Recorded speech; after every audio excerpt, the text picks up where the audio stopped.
चाहूँगा कि आज के इस प्रोग्राम की अध्यक्षता कानपुर शहर की नामी गिरामी शख्सियत और गणेश शंकर विद्यार्थी मेडिकल कॉलेज की पूर्व प्रधानाचार्य हमारी माँ दाखिल मान्य श्रीमती आरती लाल चंदानी जी से गुजारिश करूंगा कि वो स्टेज पे आ जाएं और आज की अध्यक्षता का स्वीकार करें। डॉक्टर आरती लाल चंदानी जी, हमारी अध्यक्षता को कबूल करने के लिए मैं डॉक्टर साहिबा का बहुत बहुत शुक्रिया अदा करता हूं कि आज के प्रोग्राम की अध्यक्षता के लिए अपनी सहमति जताई। बैठी अब मैं आज के प्रोग्राम के लिए शुरुआत करने के लिए कुरान पाक की तिलावत के लिए हमारे उत्तर प्रदेश मध्य क्षेत्र के संयोजक और प्रभारी बड़े भाई मोहम्मद अबरार साहब को दावत दूंगा कि तिलावत कुरान पाक से आज के कार्यक्रम का आगाज़ करें। अबरार साहब। औज़ु बिल्लाहि मिनश शैतानिर रजीम बिस्मिल्लाहिर रहमानिर रहीम अल्हम्दुलिल्लाहि रब्बिल आलमीन अर्रहमानिर रहीम मालिकि यौमिद्दीन इय्याका नअबुदु व इय्याका नस्तईन इहदिनस सिरातल मुस्तकीम सिरातल लज़ीना अनअमता अलैहिम गैरिल मग़दूबि अलैहिम वलद्दाल्लीन। आमीन। जय हिंद, जय भारत। तमाम तारीफ़ें अल्लाह की, वो बड़ा रहमान और रहीम है जिसने हमको इस मुल्क में पैदा किया ताकि हम इस मुल्क की से मोहब्बत और उसकी हिफाजत कर सकें। क्यों कि हमारा ईमान है, आधा ईमान मुकम्मल जब ही होता है हमारा जब हम अपने मुल्क से मोहब्बत और उसकी हिफाजत करते हैं। इसके बाद आज हमारे बीच में जालौन से जिला संयोजक मोहम्मद सुल्तान साहब तशरीफ़ लाए हुए हैं। मैं उनसे गुजारिश करूंगा कि संस्कृत में आके अल्लाह के रसूल और पैगंबर इस्लाम मोहम्मद सल्लल्लाहु अलैहि वसल्लम की तारीफ़ को नात के संस्कृत की नात के ज़रिए बयान करें। मोहम्मद सुल्तान साहब जो सह संयोजक मुस्लिम राष्ट्रीय मंच जालौन से आए हैं। हाज़रीन महफ़िल, अस्सलाम वालेकुम। आप हज़रात एक बार बुलंद आवाज़ में दरूद शरीफ पढ़ लें, चूँकि ये नाज शरीफ है और नाज शरीफ से पहले एक बार दरूद शरीफ पढ़ लें आप लोग और नाज शरीफ के 2-3 अशार समात फरमा लें आप हज़रात। कोटि कोटि प्रणाम नतमस्तक सकल प्रजा जनम, हे दीन बंधु दया निधि अभिनंदनम सुस्वागतम, शाहे उमम शाहे उमम। कोटि कोटि प्रणाम नतमस्तक सकल प्रजा जनम, हे दीन बंधु दया निधि अभिनंदनम सुस्वागतम, शाहे उमम शाहे उमम। आत्मा निर्मल अधर मधु देहि कुंदन कंचनम, आत्मा निर्मल अधर मधु देहि कुंदन कंचनम,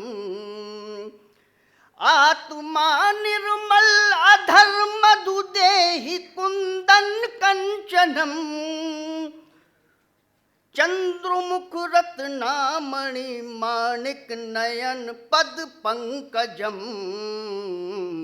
शाहे उमम शाहे उमम स्वर मनोहर शीतलम छवि मोहनी प्रिय दर्शनम स्वर मनोहर शीतलम छवि मोहनी प्रिय दर्शनम दानी परम महावीर अरु करुणानुधि पुरुषोत्तम शाहे उमम शाहे उमम कोटि कोटि प्रणाम नतमस्तक सकल प्रजाजनम हे दीन बंधु दयानिधि अभिनंदनम सुस्वागतम शाहे उमम शाहे उमम जन्म तिथि द्वादश रवियुल अव्वलम शुभ मंगलम जन्म तिथि द्वादश रवियुल अव्वलम शुभ मंगलम जन्म तिथि द्वादश रवियुल अव्वलम शुभ मंगलम प्रतिभा अद्भुत अलौकिक प्रतिमा अति सुंदरम शाहे उमम शाहे उमम चतुर्भुज सिद्धि को फारूक को गनी और हैदरम चतुर्भुज सिद्धि को फारूक को गनी और हैदरम चतुर्भुज सिद्धि को फारूक को गनी और हैदरम ओ फातिमा प्रियदर्शनी हसनैन सत्य कुटुंबकम शाहे उमम शाहे उमम कोटि कोटि प्रणाम नतमस्तक सकल प्रजाजनम हे दीन बंधु दयानिधि ओ तीर्थ रूपम स्वर्ग सम्मक्का नगर अति पावनम तीर्थ रूपम स्वर्ग सम्मक्का नगर अति पावनम तीर्थ रूपम स्वर्ग सम्मक्का नगर अति पावनम पुण्य बिंदु सुशोभितम अरु आदि ज्योति जन्मास्थलम शाहे उमम शाहे उमम कोटि कोटि प्रणाम नतमस्तक सकल प्रजाजनम हे दीन बंधु दयानिधि अभिनंदनम सुस्वागतम शाहे उमम। अस्सलाम वालेकुम, जय हिंद।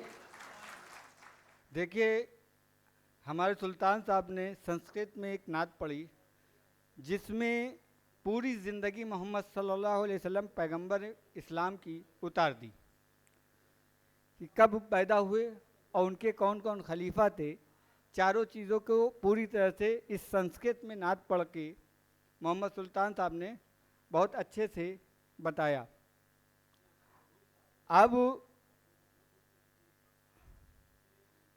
मैं स्टेज पे दावत दे रहा हूँ भंते विवेक दीप जी, जो हमारे बुद्ध समाज से धर्मगुरु हैं। मैं उनसे चाहूँगा कि वो भी स्टेज पे आके तशरीफ़ रखें। आज के कार्यक्रम के हमारे स्वागताध्यक्ष जनाब नैयर जमाल साहब भी मौजूद हैं। मैं उनसे भी चाहूँगा कि वो भी स्टेज पे आ जाएं। और हमारी बड़ी बहन और कानपुर शहर में महिलाओं की और फैमिली डिस्प्यूट मामले को बहुत ही अच्छी से निराकरण करने वाली सबिया खान जी मौजूद हैं। मैं उनसे भी चाहूँगा कि वो भी अपना स्थान आके ले लें। सबिया खान जी इस प्रोग्राम की अध्यक्षता कर रहे हमारे शहर की पूर्व प्रधानाचार्य मेडिकल कॉलेज JSVM मोहतरमा आरती लाल चंदानी जी हमारे बीच में मौजूद है। ये हमारे लिए बड़ा हर्ष का विषय है कि आरती लाल चंदानी जी हमारे बीच में मौजूद हैं। मैं उनका तहे दिल से शुक्रिया अदा करता हूं कि आज के इस प्रोग्राम में वो भी हमारी आज के प्रोग्राम की अध्यक्षता कर रही हैं। मैं प्रदेश मध्य क्षेत्र के हमारे संयोजक अबरार साहब, आज का ये प्रोग्राम रिश्तों का त्यौहार रक्षाबंधन महोत्सव, मुल्क की एकता और बहनों से प्यार, महिला क्या क्या होती है हमारी ज़िंदगी में और क्या हो सकती है। पहली चीज़, महिला के रूप में हमारे यहाँ एक बेटी जन्म लेती है, बेटी से बहन भी बनती है, माँ भी होती है, पत्नी भी बनती है। पत्नी क्या वजह है कि पत्नी जो होती है 20 साल, 22 साल, 18 साल एक माँ बाप अपने बच्चे को पालते हैं, पढ़ाते हैं, लिखाते हैं और उसके बाद एक गैर जगह, अनजान जगह पर निकाह कर देते हैं, कन्यादान कर देते हैं। यानी जो बचपन से लेकर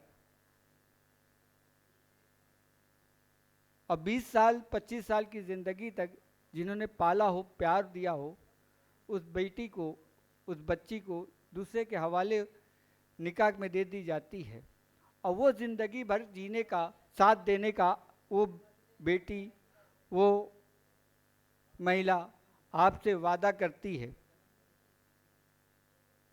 मुस्लिम राष्ट्रीय मंच की एक मुहिम रही है कि लोग कहते हैं चाहे वो कोई भी मुद्दा हो, 3 तलाक का मुद्दा हो, सरकार ने किया लेकिन आज सब मानते कि सही किया। वजह क्या रही? कहीं ना कहीं हम लोगों के अंदर वो कुंठा, वो दर्द रहता था लोगों के अंदर। थोड़ी थोड़ी बातों पे कह देना तलाक लफ्ज़ को, जिसकी निंदा कुरान के अंदर खुद की गई है। अल्लाह ताला ने अपने लफ्ज़ों में खुद कहा है, सबसे अगर नापसंदीदा लफ्ज़ है वो तलाक का लफ्ज़ है, जिससे सातों ज़मीन और आसमान हिल जाते हैं। वो एक हिस्सा मिला कि एक मौके पे एक साथ नहीं दे सकते 3 तलाक, जबकि ये इस्लाम में कुरान ने हुक्म दिया हुआ था, लेकिन इसको मानवता के हिसाब से या कुछ रिवाजों के हिसाब से चला आ रहा था। उसको आज सरकार ने लागू कर दिया। महिलाओं का उत्पीड़न, बहनों का उत्पीड़न घर से किस तरह से होता, उसको कैसे उजागर करना है, ये हमको और आपको अपने बच्चों को भी समझाना है कि उसको कैसे करना है। हमें, अगर आप माँ के रूप में, बहन के रूप में, बेटी के रूप में होती हैं, अगर माँ के रूप में, तो अपने नौजवान बच्चों को, खासकर लड़कों को इस तरह से समझाएं कि किस तरह से आपको लड़कियों की इज्जत करनी है। ये तालीम, तरबियत माँ की गोद से ही जाती है। अब मैं इस कार्यक्रम को आगे बढ़ाते हुए हमारे गुरु और संघ के प्रचारक और मुस्लिम राष्ट्रीय मंच के अहम जिम्मेदार और हम सब की रहनुमाई करने वाले परम आदरणीय मान्य श्री स्वामी मुरारी दास जी को दावत देता हूं कि वो आएं और अपने वक्तव्य से हम लोगों को रहनुमाई करें। ओम सच्चिदानंद रूपाय परमात्मने ज्योतिर्मय स्वरूपाय विश्वमंगल मूर्तये प्रकृति पंचभूतानि ग्रहालोका स्वरास्था दिशा काल सर्वेशा सदा कुर्वन्तु मंगलम। रत्नाकरा धौत पदाम हिमालय किरीटनीम ब्रह्म राजर्ष रत्नाढ्याम वंदे भारत मातरम।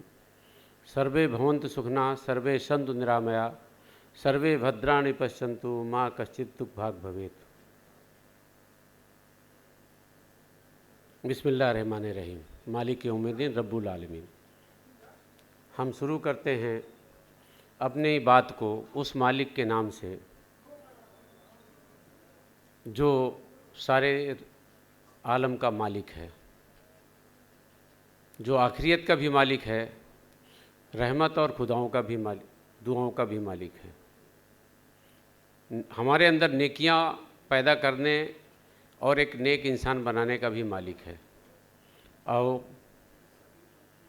आज के इस आगाज़ में पैगाम इंसानियत, पैगाम मोहब्बत, पैगाम वतनियत, रिश्ते नाते और रिश्तों के त्यौहार रक्षाबंधन पर हम आप बात करते हैं। जब ईश्वर की बड़ी कृपा होती है, अल्लाह की बड़ी रहमत होती है, भगवान बुद्ध की असीम अनुकंपा होती है, गॉड की कृपा होती है, तब हमको कुछ अच्छे काम करने का मौका मिलता है, अच्छी बातें करने का मौका मिलता है। हमारे अंदर एक कमी आ जाती है कि हमने जितना देखा उसी में अड़ जाते हैं। कलाम पाक में खुदाबंद करीम अल्लाह ताला ने फरमाया है, अपने प्यारे नबी को हुक्म दिया है कि ए मोहम्मद, इनको सबको बता दो कि मैंने दुनिया के हर खित्ते में, हर जुबान में और हर वक्त में अपने नबी भेजे हैं जिन्होंने मेरी इबादत, इंसानियत, मोहब्बत का पैगाम दिया है, जिनकी तादाद 1,24,000 है। कलमा है अरबी में ला इलाहा इल्लल्लाह, अल्लाह वाहिद है, अल्लाह के सिवा माबूद नहीं है। अब उसको अंग्रेजी वाला बोलेगा God is one, God is perfect. आप क्योंकि अंग्रेजी नहीं जानते तो आप कहेंगे कि बस ला इलाहा इल्लल्लाह के अलावा कोई कुछ बोलता है वो सब काफिर है। इसमें अल्लाह की कोई गलती नहीं है, गलती आपकी है कि आपने और चीज़ें पढ़ी नहीं। हमारे भंते बैठे हैं तो अपने उसमें कहेंगे हम महाबुद्धि की शरण में हैं, बुद्धम शरणम गच्छामि, संघम शरणम गच्छामि, धम्मम शरणम गच्छामि। फिर आप किसी हमारे सिख भाई के साथ मिलेंगे और गुरुद्वारे में जाएगा तो बोलेगा वाहेगुरु का खालसा, वाहेगुरु की फतेह। वाहेगुरु खालिस मतलब एक है, उसी वही फतेह मतलब वही रहने वाला है, सब दुनिया मिट जाने वाली है। तो फिर इसके बाद आप हिंदी वाले के पास गए और वो अयोध्या के आसपास क्या तो कहेगा राम नाम सत्य है, सत्य कहे गति। वो ईश्वर का नाम ही सत्य है, बाकी सब दुनिया असत्य है।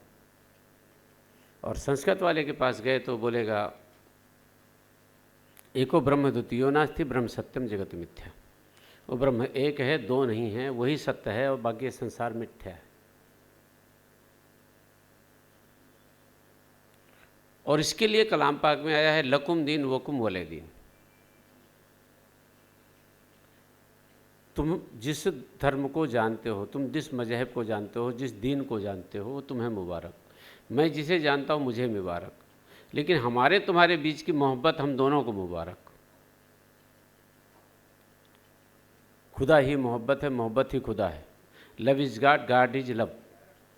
ढाई आखर प्रेम का पढ़े सो पंडित होए। बड़ी स्पष्ट सी बात है। अब इसको जानने की बात के बाद वो कौन से कारण हैं कि हम लोग किन बातों को नहीं मानते। भाई मेरे, हम जब कुछ भी धार्मिक काम या कोई अच्छा काम करने जाते हैं तो हम एक संकल्प लेते हैं। जैसे अभी हमारे भंते जी हैं और बौद्ध या धर्म संस्कृत संगम का कार्यक्रम होता तो बुद्ध वंदना होती। और बुद्ध वंदना में पूरी तरह अगर आप एकाग्र हो जाएंगे तो आपको लगेगा कि मैं बिल्कुल उस अनंत दुनिया में हूँ जो ईश्वर की बनाई हुई है।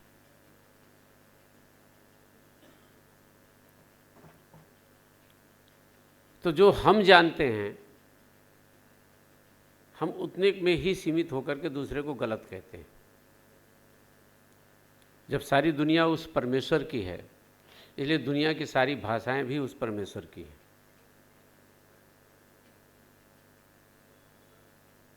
कलाम पाक में बहुत साफ आया है कि तुम किसी के खुदा को गलत मत कहो, तुम किसी के खुदा को बुरा मत कहो। अगर तुम उसके खुदा को बुरा कहोगे और वो तुम्हारे खुदा के बारे में कुछ गलत कहेगा, इससे तुम्हें तकलीफ़ होगी और नफ़रत पैदा होगी और इससे फसाद पैदा हो जाएगा।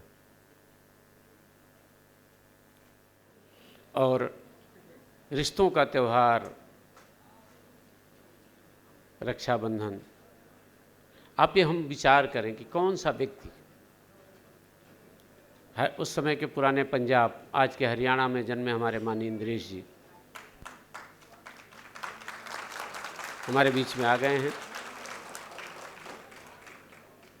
अपने कार्यक्रम को समय से हम शुरू करेंगे और अशफाक को मैं कहूँगा कि मंच को संभाल के आगे बढ़ाएं। भाई साहब के हमारे बीच में आए, कानपुर की सरजमी में आपका तहे दिल से स्वागत है।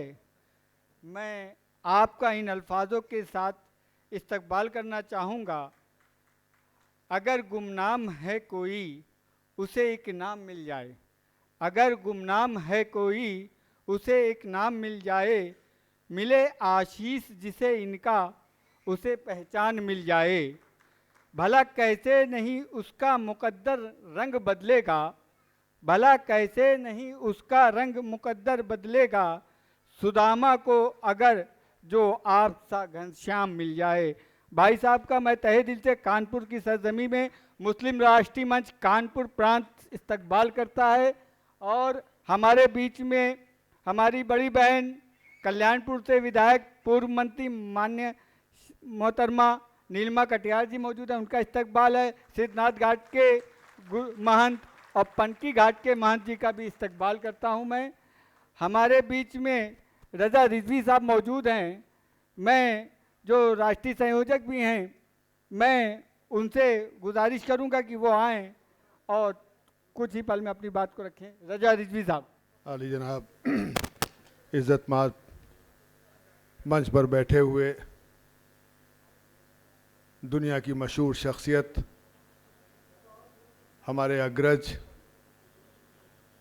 मुस्लिम राष्ट्रीय मंच के मार्गदर्शक रहबर डॉक्टर इंद्रेश कुमार जी, और डायस पर बैठे हुई हमारी महिला सशक्तिकरण की साक्षर महिलाएं, और आज जो कानपुर में प्रोग्राम हो रहा है रिश्तों का त्यौहार रक्षाबंधन महोत्सव,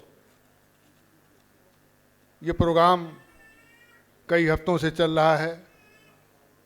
भाई साहब इंद्रेश जी कई राज्यों में इस प्रोग्राम को करके आपके कानपुर में आए हुए हैं।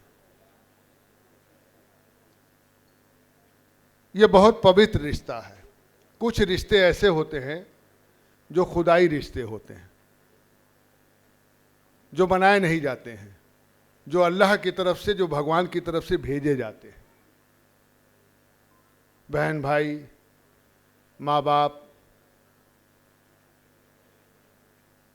बेटी बेटा, ये अल्लाह की तरफ से आता है, ये खुदा की तरफ से आता है।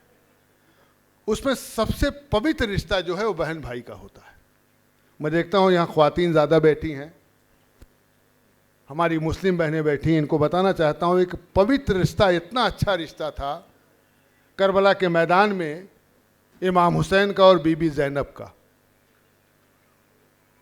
ये इतना पवित्र रिश्ता था कि जब इमाम हुसैन मदीने से चलने लगे करबला के लिए, तो उनकी सगी बहन ज़ैनब आई और आकर के इमाम हुसैन के पास बैठ गई और कहने लगे, भाई मुझे पता है कि आप मदीना छोड़ रहे हैं और आप करबला की तरफ जा रहे हैं, तो मैं भी आपके साथ चलूंगी। तो उन्होंने कहा सही है, तुम हमारे साथ चलोगी, लेकिन तुम अपने शौहर से जाकर के परमिशन ले आओ। वो गई और अपने शौहर के पास जानू अदब बैठ गई, जनाब अब्दुल्ला के पास, और बैठने के बाद उनके आंख में आंसू निकलने लगा। मैं बहन और भाई के रिश्ता बता रहा हूं आपको। उनके आंख में आंसू निकलने लगा तो जनाब अब्दुल्ला ने पूछा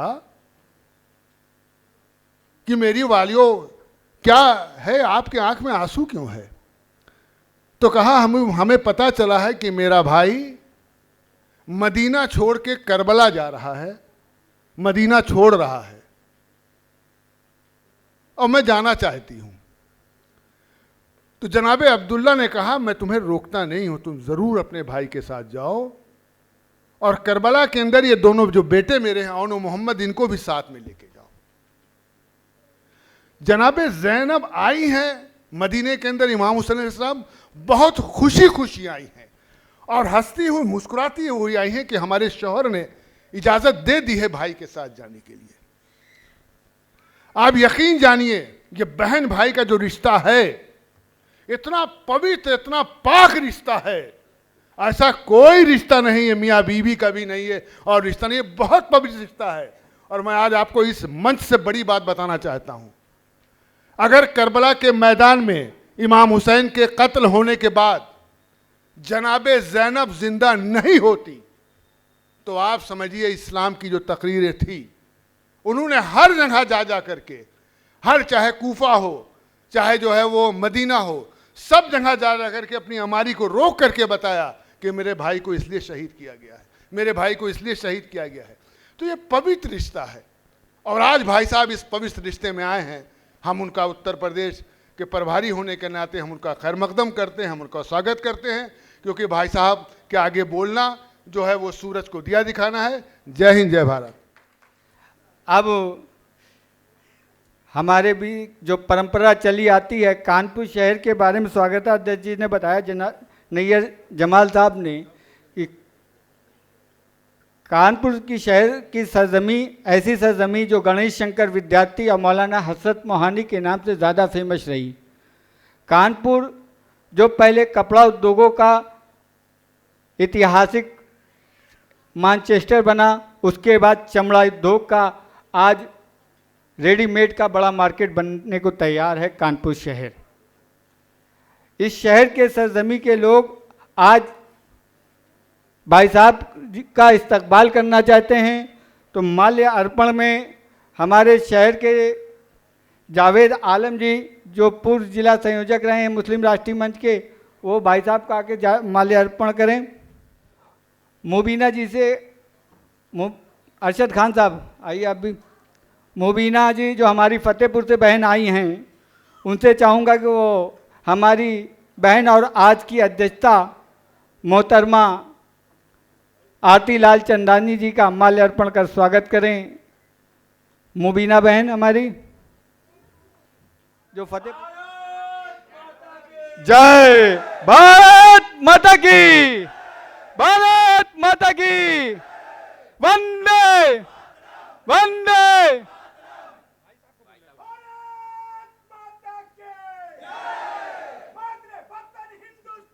जिंदाबाद जिंदाबाद जिंदाबाद जिंदाबाद। हम एक हैं, हम एक हैं, हम एक हैं। माननीय इंद्रेश कुमार जी, आदरणीय नीलिमा कटियार जी विधायक, और मंच पर उपस्थित सभी हमारे महानुभाव, यहाँ आए हुए अतिथियों का मैं तहे दिल से शुक्रिया अदा करता हूँ। देखिए, मैं तो ये जानता हूँ कि उनका जो फ़र्ज़ है वो अहले सियासत जाने, मेरा पैगाम मोहब्बत है जहाँ तक पहुँचे। बहुत बड़ी बात। हिंदू मुस्लिम सिख ईसाई सभी एक ही घर के हैं, वर्ग के हैं, और हम चाहते हैं कि सभी एक धागे में पिरोकर सब साथ में रहें और इस देश को आगे बढ़ाएं। जो लोग देश को तोड़ने की कोशिश कर रहे हैं उनको हमें पहचानना चाहिए और ऐसे लोगों को पुलिस के हवाले भी करना चाहिए ताकि देश हमारा सुरक्षित है। अगर देश सुरक्षित है तो हम सभी सुरक्षित हैं। धन्यवाद। अभी भाषणों की श्रृंखला चलेगी, मैं भी बोलने वाला हूं, परंतु एक छोटी सी एक्सरसाइज करेंगे। जीवन में मुस्कुराना सबसे मुश्किल काम है। आलोचना करना, नफरत करना, गुस्सा करना और गाली देना सबसे सरल काम है। गाली देना, गुस्सा करना, आलोचना करना, नफरत करना दुनिया में सिखाया नहीं जाता, हर एक सीख गया है। अच्छा बनना सिखाया जाता है पर कोई सीखता नहीं है। तो इसलिए अभी बाकी भाषण दूंगा। अभी मैं सामने खड़ी हुई ऑडियंस को कहूँगा कि वो अपने, अभी खड़े नहीं होना है, खड़े होंगे और इधर वाले एक दूसरे के हाथ में हाथ डालकर चैन बनाएंगे, इधर वाले भी एक दूसरे के हाथ में हाथ डालकर चैन बनाकर ऊपर हाथ करेंगे। हम भी मंच के सब लोग खड़े होंगे, चैन बनाकर हाथ ऊपर खड़े करेंगे और कोई नारे नहीं लगवाएगा, मैं लगवाऊंगा। तो एक बार उसकी प्रैक्टिस कर ले। पहले उर्दू फारसी में नारा लगाएंगे। मैं कहूँगा मादरे वतन हिंदुस्तान, यानी हिंदुस्तान माँ रूपी वतन है, माँ रूपी देश है, कंट्री है, उसकी जिंदाबाद करेंगे। मादरे वतन हिंदुस्तान। दोनों हाथ मुट्ठी बंद करके ऊपर हाथ ले जाकर करेंगे और इतना धीरे बोलना है, एक तरफ लाहौर को सुने, दूसरी तरफ ढाका को सुने, उसके बाद नहीं भी सुनेगा तो चलेगा। इससे ज़्यादा जोर के नहीं बोलना। मादरे वतन हिंदुस्तान, मादरे वतन हिंदुस्तान, मादरे वतन हिंदुस्तान। हमने उर्दू फारसी में बोला, अब हिंदी जुबान में बोलेंगे। भारत माता की, भारत माता की जय, भारत माता की जय अब संस्कृत जुबान में बोलेंगे। वंदे मातरम, वंदे मातरम, वंदे। मातरम। अब हिंदुस्तानी जुबान में बोलेंगे एक हिंद जय हिंद। पटेल ने एक हिंद किया और सुभाष ने जय हिंद दिया। एक हिंद, जय हिंद, एक हिंद, जय हिंद, एक हिंद। जय हिंद। मैं जय हिंद कहूंगा, आप जय भारत बोलेंगे। जय हिंद, जय भारत, जय हिंद, जय भारत, जय हिंद। जय भारत। वतन की मोहब्बत, हिफाजत, ईमान का रास्ता, ईमान से जन्नत मिलता है। इसलिए जन्नत में जाने के रास्ते के नारे हम लगा रहे हैं। अंग्रेज तो निकाल दिया था 47 में, पर अंग्रेजी सिर चढ़ी हुई है, इसलिए अंग्रेजी में भी बोलेंगे। मैं कहूँगा लव एंड सैल्यूट टू, आप कहेंगे mother India, mother India. Love and salute to mother India, mother India, love and salute to mother India, mother India, love and salute to mother India, mother India. आयोजकों को कहूँगा मंच पर जो 2-4 लोग line में बढ़ाने हैं वो बढ़ा लें।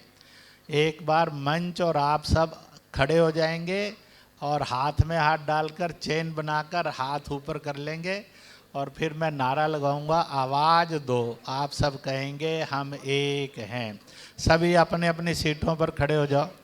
सीट पर नहीं खड़े होना, जगह पर खड़े होना।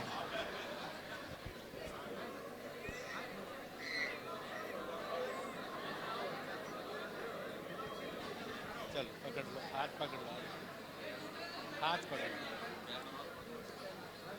आवाज दो, आवाज दो, आवाज दो। मैं कहूँगा हम, आप कहेंगे हिंदुस्तान से हिंदुस्तानी। मैं कहूँगा हम हिंदुस्तान से, आप बोलेंगे हिंदुस्तानी हिंदुस्तानी। हम हिंदुस्तान से, हम हिंदुस्तान से, हम हिंदुस्तान से, मैं कहूँगा भारत से, आप कहेंगे भारतीय, भारत, भारत से, भारत से, मैं कहूँगा ना हम विदेश से ना विदेशी, कहेंगे हम हिंदुस्तानी, हम हिंदुस्तान, हम ना विदेश से ना विदेशी, हम ना विदेश से विदेशी, भारत माता की।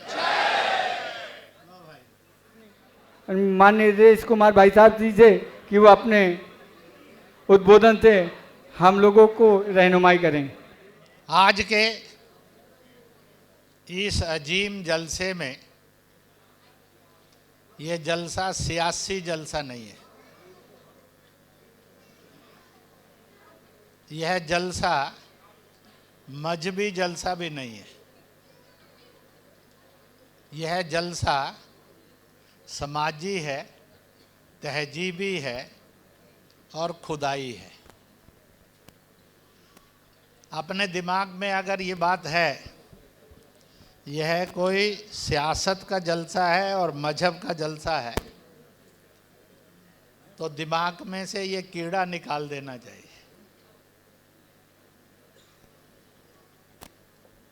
परंतु ये पक्का है, यह खुदाई, तहजीबी और समाज के अंदर आपस में भाईचारा और मोहब्बत हो। हम किसी भी मजहब के हैं, किसी भी जात के हैं, किसी भी जुबान के हैं, किसी भी धर्म के हैं, कैसे भी स्वभाव के और पार्टी के हैं, ये बांटने वालों का जलसा नहीं है, मिलाने वालों का जलसा है। और इसलिए इस जलसे में उत्तर प्रदेश में जितनी तरह की पार्टियां हैं, उन सब पार्टियों से जुड़े हुए लोग हैं। ऐसा नहीं हो कि मैं पहली बार आया हूँ, मैं कानपुर बहुत बार आया। आप में से बड़ी संख्या में पहले भी मिले हैं, कुछ नए हैं जो पहली बार मिले हैं। और इसलिए ये बांटने वाले, तोड़ने वाले, भड़काने वालों का जलसा नहीं है। ये मोहब्बत पैदा हो, भाईचारा पैदा हो, सुकून पैदा हो, तालीम और तरक्की आए और हम सब मिलकर हिंदुस्तान के हिंदुस्तानी, भारत के भारतीय, इंडिया के इंडियन थे, हैं और सदा रहेंगे, उनका जलसा है। आप में से बहुत इसलिए भी आए हैं कि भाई साहब के साथ फोटो हो जाए, ताकि बाद में रोम मारकर किसी को डराना पड़े तो डरा सकें। दुनिया के सब मजहबों के अंदर एक बात को कहा गया है, सब धर्मों ने कहा है, और वह ये कहा है कि जहाँ औरत की इज्जत है, वहाँ इंसान फरिश्ता हो जाता है। जहाँ औरत की बेकदरी और जुल्म है, वहाँ इंसान शैतान हो जाता है।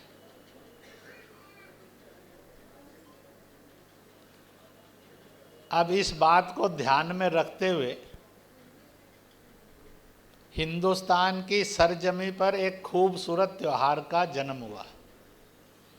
वो किसी मजहब का त्यौहार नहीं है, जात का त्यौहार नहीं है, पार्टी का त्यौहार नहीं है, वो हर इंसान का त्यौहार है। और वह त्यौहार है राखी का त्यौहार। हिंदुस्तान दुनिया की सबसे तहजीब वाला मुल्क क्यों बना? उसकी एक विशेषता थी, उसने मर्द को कहा, हे मर्द, जो भी औरत खड़ी है, किसी भी जात की, जुबान की, मुल्क की, पार्टी की, धर्म की है, तेरे तीन ही रिश्ते हैं उससे, हर औरत से। एक, वो तेरी बेटी है, दूसरा वो तेरी बहन है, तीसरा वो तेरी माँ है। अगर ये तीन रिश्ते होंगे तो औरत से बलात्कार नहीं कभी होगा, औरत पर जुल्म भी नहीं होगा, उसकी बेकदरी भी नहीं होगी। इसलिए ये 3 रिश्ते दिए तो हिंदुस्तान दुनिया में सबसे तहजीब वाला मुल्क बना, विश्वगुरु। आज तक अमेरिका विश्वगुरु नहीं है, इंग्लैंड भी नहीं है, रूस चीन भी नहीं है, अरब तुर्किस्तान भी नहीं है, कनाडा इटली भी नहीं है।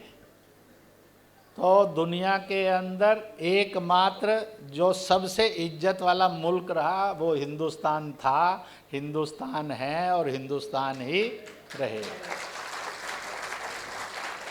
हम कितने किस्मत वाले हैं कि दुनिया का सबसे बेहतर मुल्क मिला। सारी दुनिया के अंदर आज तक गाना नहीं बना है, सारे जहां से अच्छा अमेरिका, इंग्लैंड, रूस, चीन, जर्मनी, जापान और अरब तुर्किस्तान, इटली, फ्रांस हमारा। क्यों? कभी सुना किसी ने, गाया किसी ने, पढ़ा किसी ने? पर गाया, पढ़ा और गुनगुनाया तो सबने है, सारे जहां से अच्छा। मैं एक दो कहूँगा, इसकी पहली 2 पंक्तियां मिलकर गुनगुनाएंगे।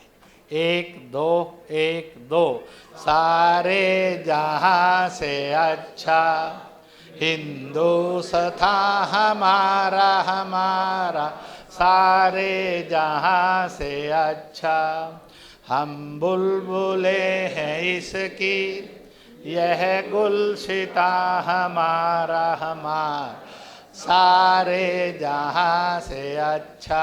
भारत माता की। ये एक हकीकत है दोस्तों, पर आज अच्छा नहीं है, ये भी एक हकीकत है। कभी सारे जहां से अच्छा था, ये भी एक हकीकत है। पर ये तो किसी ने नहीं कहा, किसी नबी ने नहीं कहा, पैगंबर ने नहीं कहा, ना मोसेस ने कहा, ना ईसा ने कहा, ना मोहम्मद साहब ने कहा, ना तथागत बुद्ध ने कहा, ना महावीर ने कहा, ना नानक ने कहा, ना राम ने कहा, ना कृष्ण ने कहा फिर से सारे जहां से अच्छा हिंदुस्तान नहीं होगा। हम आज की महफिल इसलिए सजाई है कि हमें फिर से अपने हिंदुस्तान को सारे जहां से अच्छा, तो जो ये वायदा करते हैं हम मिलकर सारे जहां से अच्छा हिंदुस्तान बनाएंगे, वो जरा दोनों हाथ खड़ा कर दीजिए।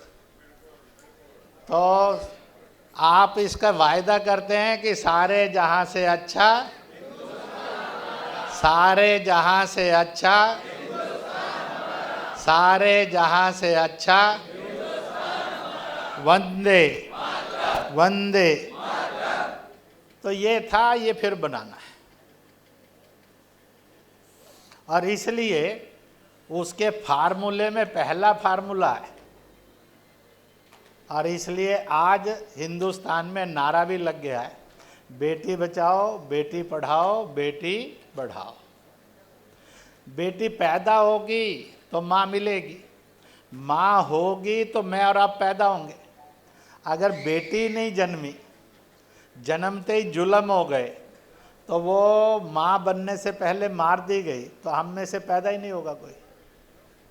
मालिक ने औरत की कोख ऐसी बनाई है जिसके अंदर ये ताकत है कि वो इंसान को जन्म देती है, एक खूबसूरत चेहरे के और किरदार के साथ पैदा करती है। इसलिए बेटी है तो बीबी बनेगी, बीबी है तो माँ बनेगी, माँ बनेगी तो मैं और आप पैदा होंगे। इसलिए यह दुनिया के सब धर्मों की एक सीख है, बेटी बचाओ, बेटी पढ़ाओ, बेटी बढ़ाओ। दूसरी बात, इसका रास्ता कौन सा दिया? तो इसका रास्ता दुनिया के सब किरदारों में दिया है, और वह दिया है माँ के कदमों में जन्नत है। अब माँ माँ बनी रहे, आदमी मर्द शैतान ना बने। और इसको लेकर फिर एक नया रास्ता दिया, ईश्वर से, गॉड से, खुदा से, अल्लाह से, वाहेगुरु से, भगवान से, तथागत बुद्ध से, महावीर स्वामी से, गुरु नानक देव से, ईसा से, मोहम्मद साहब से, मौसे से, सबसे पूछा गया कि आपको सबसे ज़्यादा नापसंद क्या है,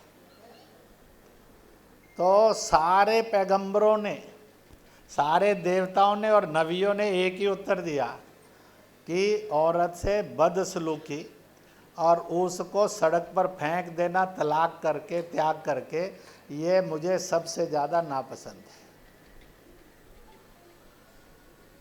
इसलिए हिंदुस्तान की सरकार ने मर्द जालिम ना बने, औरत पर जुल्म ना हो, इसलिए 3 तलाक के कानून के द्वारा 8.5 करोड़ मर्दों को जालिम होने से और 8.5 करोड़ मुस्लिम बहनों के ऊपर जुल्म होने से हिफाजत का कानून बना दिया।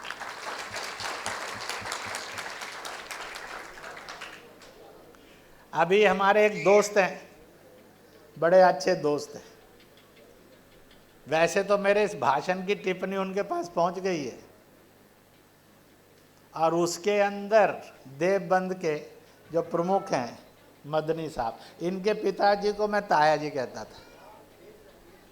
मैं 2 बार गया भी हूँ देवबंद, तो अभी उन्होंने गुस्से में आकर एक दिन कह दिया, कौन होते हैं हमें तलाक रोकने से, हम तलाक करेंगे।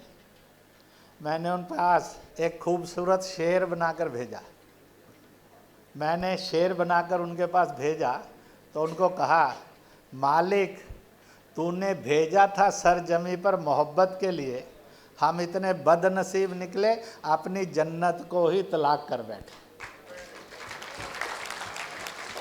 उन्हें कहा, अंग्रेजी आगे कुछ मत कहना, मुझे समझ में आ गया, मेरे से गलती हो गई। तो इसलिए इस बात को करना और ये इंसान में पैदा हो जाए और कोई बदतमीजी ना पैदा हो, इसलिए हिंदुस्तान की सरजमी पर सब जात के, जुबान के, पार्टियों के, मजहबों के लोगों ने मिलकर इस किरदार को बनाया, और उस त्यौहार का नाम है रिश्तों का त्यौहार राखी। कि यानी हर औरत को बेटी मानो, बहन मानो, माँ मानो, इसी नज़रिए से देखो। माँ इसलिए राखी बांधती थी कि बेटे की हिफाजत, बहन इसलिए राखी बांधती थी कि मेरी हिफाजत, और बेटी इसलिए बांधती थी कि मेरा पालन पोषण हो। और ये रिश्ते जब आगे बढ़े तो व्यापारी अपनी तराजू को इसलिए राखी बांधता था कि मोल तोल अच्छा हो, समृद्धि हो।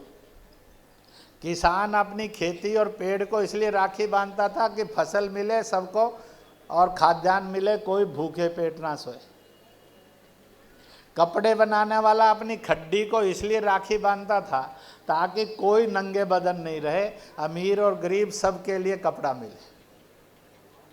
फौज वाला, पुलिस वाला अपने हथियार को इसलिए राखी बांधता था, मेरी आज़ादी बनी रहे, मेरी आज़ादी जाए नहीं।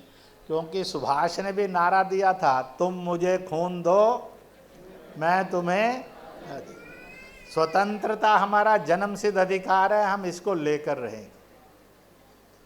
और इसलिए स्वतंत्रता को मोहब्बत करने वाले लोगों ने फांसी के फंदे झूम लिए, उनको फांसी मिली, मुझे और आपको इज्जत और आज़ादी देकर चले गए। तो इस प्रकार से यह त्यौहार का जन्म हुआ, और घर के अंदर की अड़ोस पड़ोस की महिलाएं पुरुषों को राखी इसलिए बांधती थी, कभी कोई गलती से शैतान पैदा हो जाए तो सब मिलकर हिफाजत करें उस बहन की, उस बेटी की, उस माँ की। ये एक नज़रिया दिया था। बाद में मजहबी और धार्मिक कट्टरताएं, जिन्होंने ये इस इंसानी त्यौहार को, इस मानवता के त्यौहार को और कट्टरता की बू देकर मेरे और आपके साथ बेईमानी की। हम ये समझने लगे ये इस मजहब का त्यौहार है। क्या औरत को बेटी मानना, बहन मानना और माँ मानना केवल हिंदुओं का त्यौहार है, तो फिर मुसलमानों का क्या मानेंगे? वो ये नहीं मानेंगे औरत को, बौद्ध नहीं मानेंगे, जैन नहीं मानेंगे, ईसाई नहीं मानेंगे, तो ये औरत को क्या मानेंगे? इसलिए ये त्यौहार मजहब का त्यौहार नहीं है, यह त्यौहार इंसानियत का त्यौहार है, पर हिंदुस्तान में पैदा हुआ और दुनिया भर में गया। जिनों के दिल दिमाग के अंदर इसकी मजहबी कट्टरता है, वो इंसान नहीं है, उनमें थोड़ा शैतान का कीड़ा है, वो नहीं रहना चाहिए। इसलिए ये त्यौहार आदमी को जन्नती बनाता है, आदमी को फरिश्ता बनाता है और हर औरत की इज्जत, आज़ादी, हिफाजत, तालीम और तरक्की की गारंटी करता है।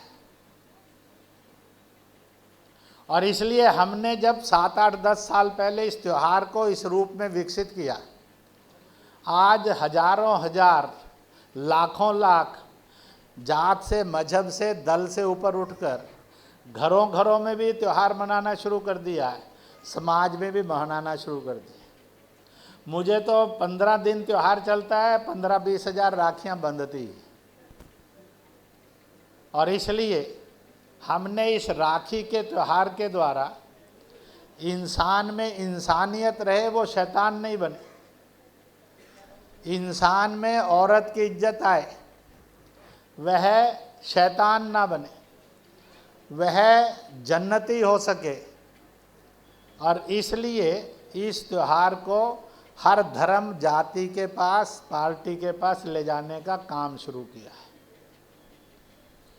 हम बलात्कार वाला हिंदुस्तान नहीं चाहते,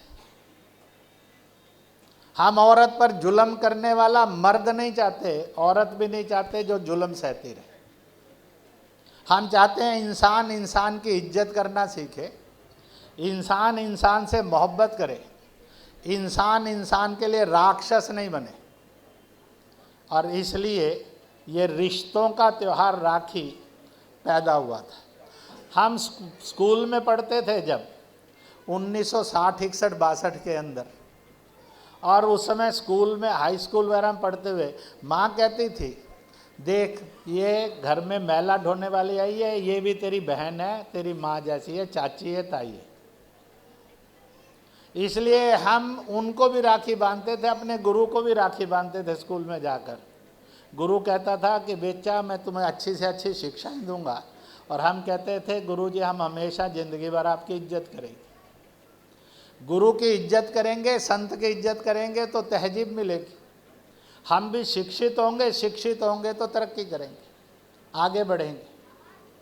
और इस प्रकार का ये त्यौहार जब तक था तो देश दुनिया का सरताज था। जब ये त्यौहार मजहबी कट्टरता की बू में फंसे तो मेरे और आपका, दुनिया का सबसे सरताज मुल्क का और झंडा छिन गया। कोई और ले नहीं सका, पर हमारे पास रहा नहीं, ये फिर से आए। इसलिए आज इस त्यौहार के रूप में हम इकट्ठे हुए। एक दूसरी बात और भी मैं इस समय कहना चाहूँगा। आप सब यहाँ बैठे हैं, हमारी हकीकत क्या है? तथागत बुद्ध से हमारी हकीकत क्या है? महावीर स्वामी से हकीकत क्या है? गुरु नानक देव से हकीकत क्या है? मोहम्मद साहब से और खुदा से, अल्लाह से हमारी हकीकत क्या है? यीशु से, ईश्वर से, गॉड से हमारी हकीकत क्या है? मोसेस से, अब्राहम से हमारी हकीकत क्या है? राम से, कृष्ण से हमारी हकीकत क्या है? आखिरकार हम हैं कौन? तो दोस्तों, आज आपको एक नई चीज़ की तरफ बढ़ाकर ले चलूँगा। आप सबको सोते हुए तो सपने आते होंगे, कभी कभी जागते हुए भी सपने आते होंगे। ऐसे कौन कौन है जिनको सपने आते रहते हैं? जरा हाथ हिला दीजिए। सब होंगे जिनको सपने आते हैं। अच्छा, जिनको नहीं आते हैं सपने, वो जरा हाथ खड़ा कर। आपको नहीं आते हैं, पक्का है आपको? लो भाई, 1-2 तो निकला। बदकिस्मत है जिसको बेचारे को सपने ही नहीं आते। शायद जागते हुए आते होंगे, पर नसीब में ऐसा सपने नहीं आया होगा जिसको ये एंजॉय कर सके। इसलिए इन्होंने कहा अच्छा यही है, झूठ बोल दो। तो हम सबको सपने दुनिया में आते हैं। मैंने 10-15 हज़ार मुसलमानों से डायलॉग किया इस बात पर, 5-7 हज़ार ईसाइयों से भी किया है, कश्मीर से कन्याकुमारी तक किया है, गुजरात से लेकर मैंने मणिपुर तक किया है,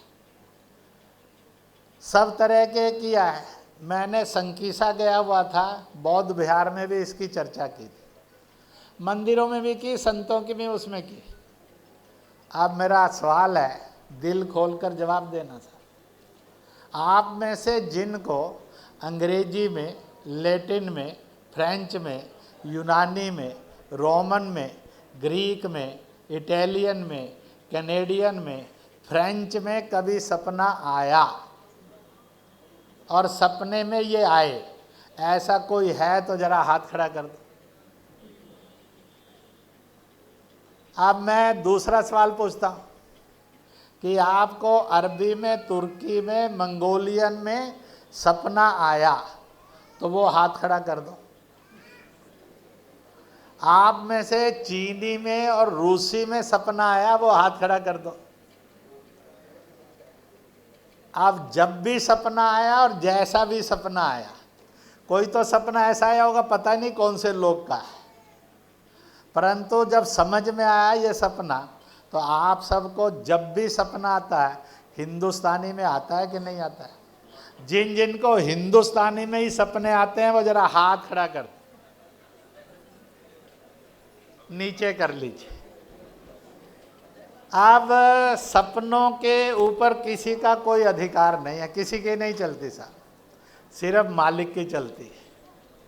अगर आपने जाकर, आज मैंने कहा, 1 दिन, 2 दिन, 3 दिन पूरी ताकत लगाकर आदेश देना, ओए सपने हाजिर नाजिर हो, हम तुझे बुला रहे हैं, आएगा कि नहीं आएगा आपके सामने? नहीं आएगा, क्योंकि उस पर किसी की हुकूमत नहीं चलती है दोस्त। ये दुनिया की हकीकत है, ये दुनिया का साइंस है और ज्ञान है। और आपने कहा कि देख आज रात को और फ्रेंच में नहीं आया, या अरबी में नहीं आया, या चीनी में नहीं आया, तेरा सर तन से जुदा कर दिया जाएगा। क्या उस पर ऑर्डर चलेगा आपका? नहीं चलेगा, वो वैसे ही आएगा सर, वो हंस पड़ेगा, क्या बड़े मूर्ख है, मैं किसी के अधीन नहीं हूँ, मैं मालिक के अधीन हूँ, बाकी किसी का हुक्म नहीं चलता है। दोस्तों, भाइयों और बहनों, सपने तय कर देते हैं कि हम किस मुल्क के हैं और किस तहजीब के हैं। इसलिए सपनों की भाषा और दृश्य तय करते हैं कि आदमी की हकीकत कौन सी है।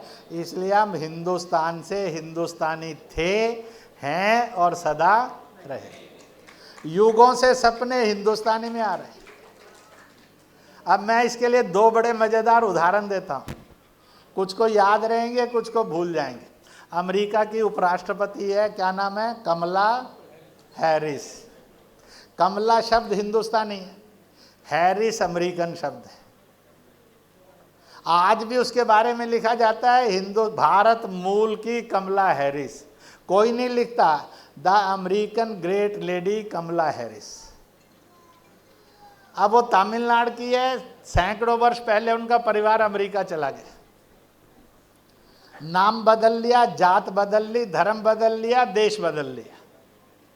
उससे पूछा, बेटी तेरे को सपने किस में आते हैं? नहीं, तो हिंदुस्तानी में ही आते हैं। अब वो तो अमेरिका के उपराष्ट्रपति।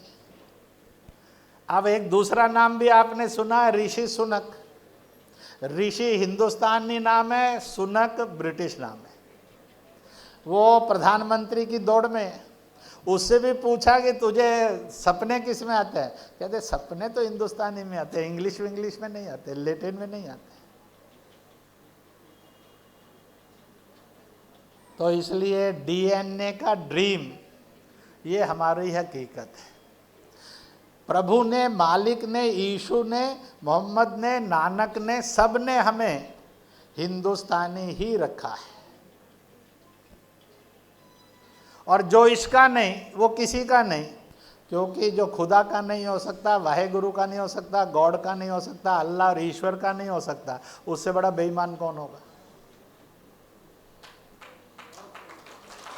और इसलिए मेरी और आपकी हकीकत है, मैंने तमिल वालों को भी पूछा, कश्मीर वालों को पूछा, सपने किस में आते हैं, क्योंकि लोकल मातृभाषा तमिल में, तेलुगु में, कश्मीरी में आते हैं, पर सब मिलाकर हिंदुस्तानी में आते हैं। अब यहाँ बौद्ध बनते भी बैठे हैं, मैं खड़े होकर करके पूछूंगा ना, और महाराज जी से नहीं और मौलानाओं से भी नहीं, आपको सपने किस में आते हैं, सबको हिंदुस्तानी में आते हैं। ये हकीकत है। जो इस हकीकत को जान ले और मान ले, उससे बेहतर इंसान नहीं। जो इसको जानने और माने नहीं, उससे शैतान इंसान नहीं। दूसरी बात, आप में से ऐसा कौन है जिसके माँ बाप ने या आपने मेरी शक्ल कैसी और रंग कैसा हो इसके लिए मालिक को चिट्ठी लिखी थी कि देख ऐसी शक्ल बनाना, मुस्कुराती बनाना, खूबसूरत बनाना, काली मत बनाना। मैं और आप एक भ्रूण में आए, मालिक ने ये अधिकार औरत को दिया है, वो मेरे और आपके चेहरे का डिजाइन अपने गर्भ में बना देती है और हम उस चेहरे को लेकर पैदा होते हैं, वही फलता फूलता है।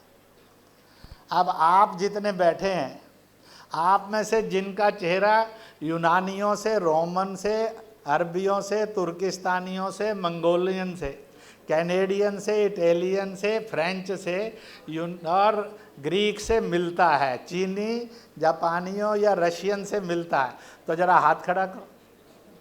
हम सब एक दूसरे के चेहरे देखो तो देखते ही क्या कहेंगे, हम सब कौन है? तो दोस्तों, भाई और बहनों, चेहरा मालिक देता है, इंसान नहीं इसको बनाता है, सर्जरी नहीं करता है उसकी। अपने सामने कोई पेंटिंग नहीं खड़े करते ऐसा चेहरा मेरा होना चाहिए। तो चेहरा कौन देता है? मालिक देता है। मुझे और आपको उसने जो भी चेहरा दिया, वह चेहरा दुनिया में हिंदुस्तानी कहलाता है, भारतीय कहलाता है, इंडियन कहलाता है, इसके अतिरिक्त कुछ नहीं कहलाता है। तो मालिक ने तो हमें हिंदुस्तान से हिंदुस्तानी बनाया, उसने आगे इजाजत दे दी, कोई सी जात ले ले, कोई सा मजहब ले ले, छूट है। पर ध्यान रख, तेरे को मैंने भारतीय बनाया है, हिंदुस्तानी बनाया है, भारत से और हिंदुस्तान से बनाया। तो 200 साल कहीं भी रह लेगा, तेरा मूल जड़ भारत, भारतीय, हिंदुस्तान, हिंदुस्तानी रहेगी। इसलिए कमला हैरिस और ऋषि सुनक को भी रोज अखबार में पढ़ते होंगे, भारतीय मूल के। आपने ये इंटरप्रिटेशन, ये ज्ञान और विज्ञान कभी सुना नहीं होगा, पढ़ा नहीं होगा। ये जिंदगी में पहली बार आपके सामने आया है। मैंने इस पर जो रिसर्च किया, शोध किया, आखिरकार हम मूलतः हैं कौन? मालिक ने हमारा मूल क्या बनाया है? इस जगत के अंदर, इस संसार के अंदर, इस दुनिया में हमें उसने क्या बनाया है? हमारी वो पहचान कौन सी है? तो इसलिए भारत, भारतीय, हिंदुस्तान, हिंदुस्तानी हम सबको जोड़ता है। इसलिए हम कौन हैं? पहले हम भारतीय हैं, हिंदुस्तानी हैं, बाद में हम बनिया, ब्राह्मण, राजपूत, अंसारी, कुरैशी, मुंसारी या तेली, नाई, SC, ST, OBC होंगे। पहले हम सब भारतीय और हिंदुस्तानी हैं, फिर हम बौद्ध होंगे। वो बौद्ध महायानी हैं कि थ्योरवादी हैं, वो ईसाई कैथोलिक हैं कि प्रोटेस्टेंट हैं, वो मुसलमान शिया हैं कि सुन्नी हैं कि अहले हदीस, अहले सुन्नत हैं, हम जैनी हैं, दिगंबरी हैं कि श्वेतांबरी हैं, हम सनातनी हैं, हिंदू हैं, शैव हैं, वैष्णव हैं, शाक्त हैं, प्रकृति पूजक हैं, हम राधा स्वामी हैं, निरंकारी हैं, सिख हैं। ये सब बाद में हैं। हम सबसे पहले हिंदुस्तानी और भारतीय हैं, भारत और हिंदुस्तानी।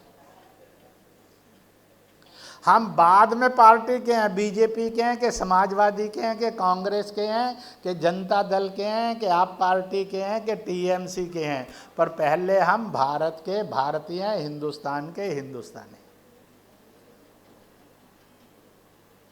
ये हमें जोड़ता है। इसलिए 75 साल के बाद अपना मुल्क जात में, छुआछात में ना फंस जाए, छुआछूत रूपी अपराध ना करता जाए और बढ़ता जाए। छुआछूत अपराध और पाप है।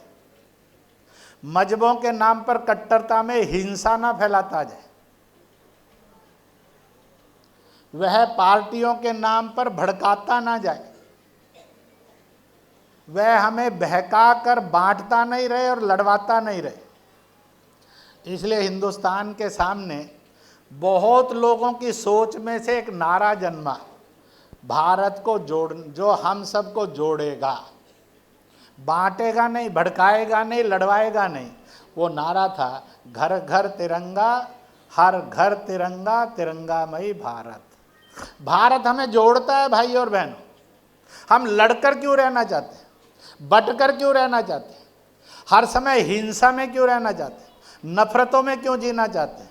हम प्यार से, मोहब्बत से, भाईचारे से क्यों नहीं जीना सीखेंगे और सिखाएंगे? और इस प्रकार का पैगाम देने के लिए आज का ये प्रोग्राम है। मुश्किल बहुत है। आज जितनी तरह के लोग देखो, बांटेंगे, फिर भड़काएंगे, फिर लड़वाएंगे, फिर खून बहाएंगे, और जब देश के अंदर मोहब्बत ही नहीं होगी तो तरक्की कहाँ से करेगा?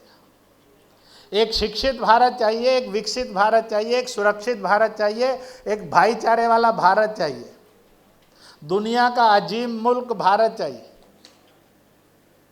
और ऐसा भारत बनाना, मुस्लिम राष्ट्रीय मंच की ये मुहिम एक नाम से नहीं, सैकड़ों नामों से चले। ईसाइयों में ईसाइयों के नामों से होंगी, बौद्धों में धर्म संस्कृति संगम के नाम से होंगी, महिलाओं में, पुरुषों में, कई संस्थाओं के रूप में जोड़ने वालों का आंदोलन इस देश के अंदर तेज गति से बढ़ रहा है और फैल रहा है।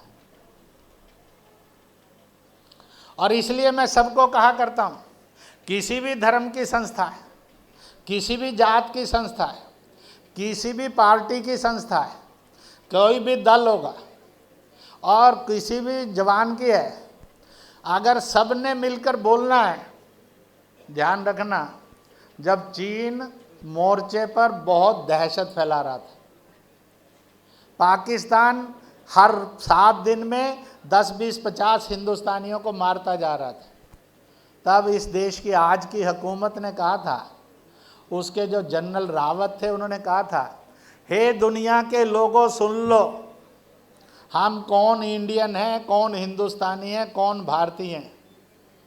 हमें देश से मोहब्बत करने में और देश के लिए कुर्बानी करने में, मोहब्बत करके जीते तो जय जयकार होती है, मर गए तो हमें सीधी जन्नत नसीब होती है। हम उस मुल्क के लोग, इसलिए पाकिस्तान बॉर्डर है कि चीन और ऐसे और 4 बॉर्डर होंगे, हम 1-1 इंच की हिफाजत करेंगे, पर हिंदुस्तान को कटने और मिटने और बंटने नहीं देंगे। इस पर किसी गैर का कब्जा नहीं चलेगा, जो कब्जे में चला गया वो छूटेगा। तब दुनिया को एहसास हुआ था हिंदुस्तान बदल रहा है। और इस प्रकार से यह वतन की मोहब्बत, इसलिए आप देखेंगे जो जो वतन के लिए शहीद हुए हैं, वो किसी जात का है, किसी मजहब का है, किसी पार्टी का, किसी इलाके का, किसी जुबान का है, उनके प्रति सब लोग सैल्यूट करते हैं, बेइज्जती नहीं करते हैं। वो अशफाक है कि चंद्रशेखर है, वो चारुलता है कि रानी लक्ष्मी भाई है, वो बेगम हजरत महल है कि नाना साहब तांतिया टोपे, वो बिरसा मुंडा है कि टांटिया भील है, वो किसी भी जात जुबान का होगा। इसलिए नबी और पैगंबर, देवी और देवता और भगवानों की कोई जाति नहीं होती थी। आजकल आदमी इतना गिर गया, वो देवी देवताओं की भी जातियां ढूंढने लगा। ये गंदा काम नहीं करना चाहिए, वो इंसानियत के लिए थे, प्राणी मात्र के लिए थे।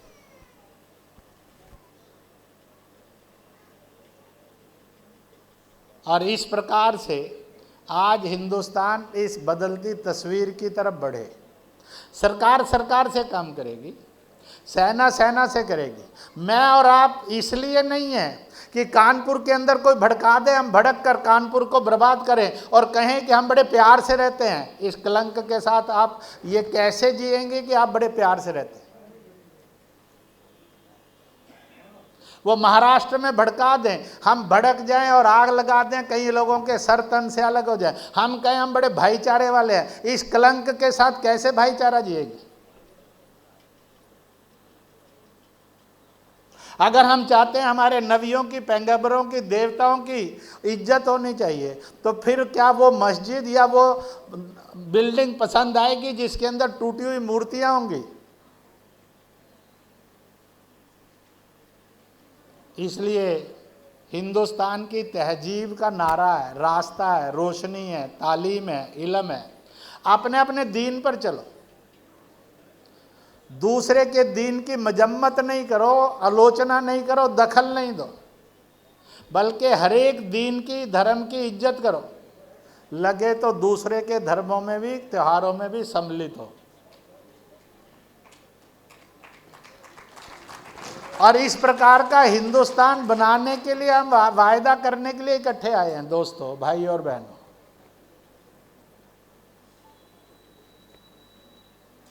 जिनको ये लगता है कि केवल मेरे ही धर्म से और मेरी ही जुबान से मालिक खुश होता है, वो सब बेईमान, कट्टरपंथी हैं, शैतान जैसे। मालिक को कौन सी जुबान नहीं आती है?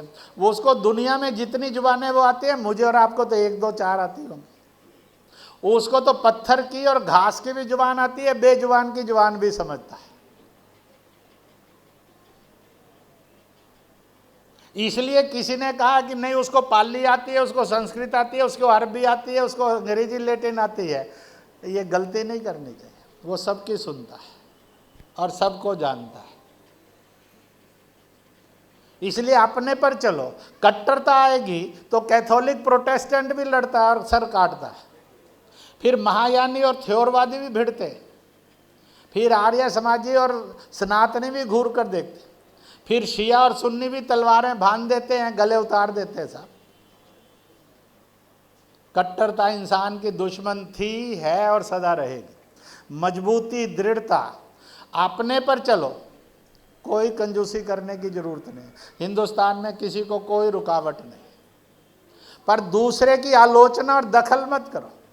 जो दूसरे की आलोचना करता है वो इंसान नहीं है, शैतान है। जो अपने कर्मों की, अपनी बुराई से बचता है, वो इंसान है। और इस प्रकार से आज की ये महफिल हम मिलने के लिए और सजाने के लिए इकट्ठे आए। हम तालीम वाला हिंदुस्तान चाहते हैं, हम तरक्की वाला हिंदुस्तान चाहते हैं, हम भाईचारे वाला हिंदुस्तान चाहते हैं, हम इस देश के अंदर सबकी इज्जत करने वाला हिंदुस्तान चाहते हैं। वो कहे कि मेरी तो होनी चाहिए, मैं दूसरे की नहीं करूँगा, ये नहीं चलेगा। हिंदुस्तान के 135 करोड़ लोगों में एक भी आदमी बदकिस्मती से काफिर नहीं है। काफिर का मतलब जो मालिक को ना मानता हो, भगवान को ना मानता हो, ईश्वर को ना मानता हो। हिंदुस्तान के 135 करोड़ लोग सब बिलीवर हैं, नॉन बिलीवर कोई नहीं। इसलिए किसी को कोई काफिर कहता है वो झूठा है, बेईमान है, शैतान है। हिंदुस्तान के अंदर ना काफिर था, ना है, ना होगा। हिंदुस्तान बिलीवर्स की धरती है। किसी को बुद्ध मानता होगा, कोई महावीर मानता होगा, कोई गुरु नानक देव मानता होगा, श्री गुरु ग्रंथ साहब मानता होगा, आगम मानता होगा, त्रिपिटक मानता होगा, वो ब्रह्म कुमारी राधा स्वामी निरंकारी में मानता होगा, कोई पेड़ मानता होगा, कोई सूर्य चांद मानता होगा, कोई गणपति मानता होगा, कोई हनुमान जी मानता होगा। इसलिए हिंदुस्तान की 100% संख्या यह बिलीवर है। इसके किसी भी आदमी को कोई शैतान मानता है तो कह लेना, सोच लेना चाहिए ये स्वयं शैतान है।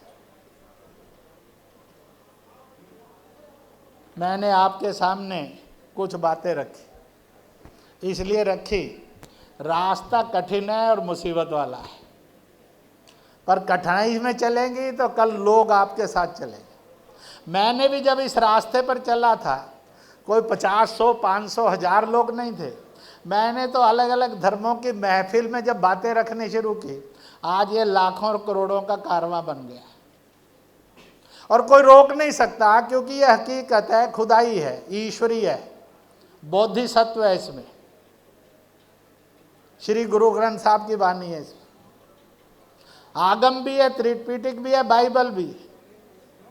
पर उनकी कट्टरताएं नहीं है, हिंसाएं नहीं, उनका नफरतें नहीं है इसमें। मैंने समय लेकर कुछ बातें आपके सामने कही, इसलिए कल वाला हिंदुस्तान कैसा हो,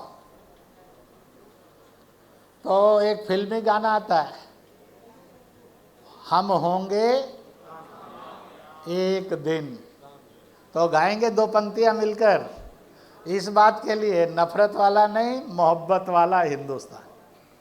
मैं कहूँगा हमारा रास्ता नफरत नहीं, आप कहेंगे मोहब्बत मोहब्बत। हमारा रास्ता नफरत नहीं, हमारा रास्ता नफरत नहीं, घबराना नहीं, मोहब्बत का कोई और अर्थ नहीं निकलेगा, चिंता मत करिए। कभी घर जाकर बीवी पूछ ले किसको मोहब्बत का नारा लगा रहे थे, तो आप कहें फंस गए, या साहबी पूछ ले बेगम हाँ क्या मोहब्बत मोहब्बत कर रही थी, वो उसमें आता है।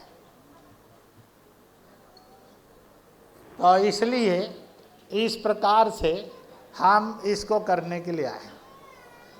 आगे का कार्यक्रम जैसे भी होगा चलेगा, और इसलिए मैं एक दो कहूँगा और पंक्तियाँ दो ही गुनगुनाएंगे। हम होंगे कामयाब एक दिन, पूरा है विश्वास, मन में है विश्वास, पूरा है विश्वास, हम होंगे कामयाब एक दिन। एक दो, हम होंगे कामयाब, हम होंगे कामयाब एक दिन, मन में है विश्वास, पूरा है विश्वास, हम होंगे कामयाब एक दिन। भारत माता की। एक नेताजी का गाना है, कदम कदम बढ़ाए जा, गीत खुशी के, यह जिंदगी है कौम की तो कौम पर, कौम यहाँ वतन को कहा है, भारतीय को हिंदुस्तानी को कहा है। एक दो, कदम कदम बढ़ाए जा, खुशी के गीत गाए जा, यह जिंदगी है कौम की तो कौम पे लुटाए जा, कदम कदम बढ़ाए जा। अब जिनको याद हो गई है दो चार लाइनें गुनगुना सकते हैं, वो जरा हाथ हिला दो। चलिए, एक दो, कदम कदम बढ़ाए जा, खुशी के गीत गाए जा, यह जिंदगी है कौम की तो कौम पे लुटाए जा, कदम कदम बढ़ाए जा, कदम कदम बढ़ाए जा, कदम कदम बढ़ाए जा। वंदे वंदे मातरम। आवाज दो, हम एक हैं, आवाज दो, हम एक हैं, आवाज दो। हम एक हैं।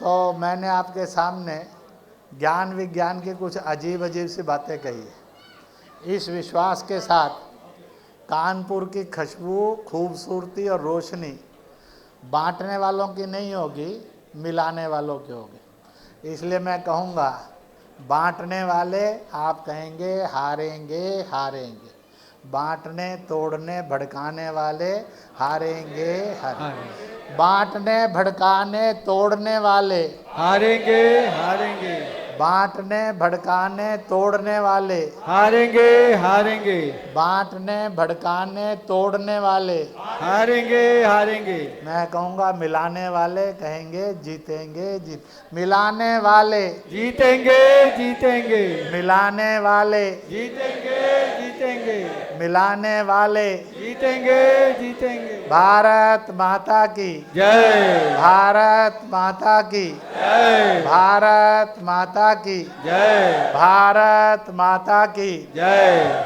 इन्हीं शब्दों के साथ मैं प्रभु से प्रार्थना करूंगा कि आप सब स्वस्थ रहें, सक्रिय रहें, प्रसन्न रहें, मिलकर रहें, ताकि हम तालीम और तरक्की के साथ एक बेहतर अपनी ज़िंदगी बना सकें और एक बेहतर हिंदुस्तान बना सकें। बहुत बहुत बधाई है, बहुत बहुत मुबारक। मैं स्टेज की माननीय डॉक्टर साहिबा से चाहूँगा कि वो भाई साहब के राखी बांधें, फिर विधायिका जी से चाहूँगा कि राखी बांधें, उसके बाद सबिया मैडम से राखी बन जाए। बारी बारी से हमारी बहनें स्टेज पे आती जाएं और भाई साहब को राखी बांधती जाएं।